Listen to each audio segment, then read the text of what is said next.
किसी सेंटेंस की ग्रामर को आप कैसे समझ सकते हैं, आइए देखिए। If there was any doubt about India going through the throes of a demographic change, पहले यहां तक देखेंगे तो यहां पे आप देखेंगे इफ जो है दोस्तों ये काम कर रहा है कंजंक्शन का। ये जो कंजंक्शन है ये कंडीशनल कंजंक्शन कहलाता है। यहां पे देयर वाज ये पूरा का पूरा दोस्तों कहलाएगा वर्ब फ्रेज। आप इसको वर्ब फ्रेज के नाम से जानते हैं। अच्छा, यदि आप सिंगल देयर की बात करें तो वैसे देयर एक एडवर्ब और एक प्रोनाउन का काम करता है। आगे आप देखेंगे तो एनी यहां पे एक एडजेक्टिव है जो डाउट के लिए आया है। डाउट यहां पे दोस्तों नाउन है। अबाउट जो है वो एक प्रपोजिशन होता है और ये प्रपोजिशन है तो यहां पे इंडिया जो है वो एक नाउन हो गया। जबकि गोइंग थ्रू जो है ये पूरा का पूरा एक फ्रेजल वर्ब होता है। जैसे आप कहते हैं किसी दौर से गुजरना, किसी चीज से गुजरना, तो ये यहाँ पे एक फ्रेजल वर्ब की तरह है। द जो है वो आर्टिकल होता है, आपने बचपन से सभी ने पढ़ा है, द एक आर्टिकल है।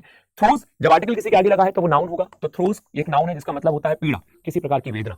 ऑफ जो है वो एक प्रपोजिशन का काम करता है और ए जो है वो एक आर्टिकल है। आर्टिकल आगे लगा है किसके, डेमोग्राफिक चेंज के, तो डेफिनेटली नाउन होगा। लेकिन यहाँ पे जो कि डबल नाउन है, डेमोग्राफिक भी है चेंज भी है, तो आप इसको नाउन फ्रेज के नाम से जानते हैं। आप इसको नाउन फ्रेज बोल सकते हैं जब डबल नाउन लगे हैं। तो कंफर्मेशन में टी-आई-1 लगा है दोस्तों, तो ये भी एक नाउन है और केम यहाँ पे मेन वर्ब का काम कर रहा है, तो केम मेन वर्ब हो गया। तो खैर यहां तक आपने देखा, कॉमा तक। फिर उसने कहा confirmation came with the sample registration system statistical report indicating a fall in the countries crude birth rate and total fertility rate. तो यहां पे कंफर्मेशन और केम आपको क्लियर हुआ। विद जो है वो एक प्रपोजिशन का काम करता है, साथ ही साथ द लगा है सैंपल के संग, तो डेफिनेट है कि द तो आर्टिकल हो ही गया। लेकिन यदि आप पूरे को देखें यहाँ पे the sample registration system statistical report, तो ये पूरा का पूरा फिर से बन गया नाउन फ्रेज। क्योंकि जैसा कि मैंने आपको बताया, एक नाउन से ज्यादा नाउन जुड़ जाए तो वो नाउन फ्रेज बन जाता है।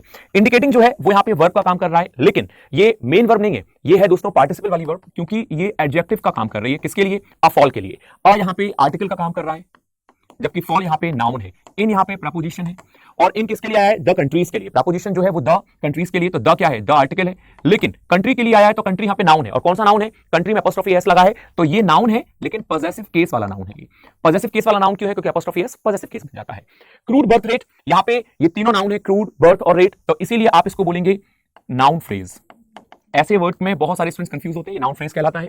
यहाँ पे एंड जो है वो हमेशा एक कंजंक्शन का काम करता है और लास्ट में लिखा है टोटल फर्टिलिटी रेट, तीनों के तीनों नाउन है, तो ये भी नाउन फ्रेज बन जाएंगे।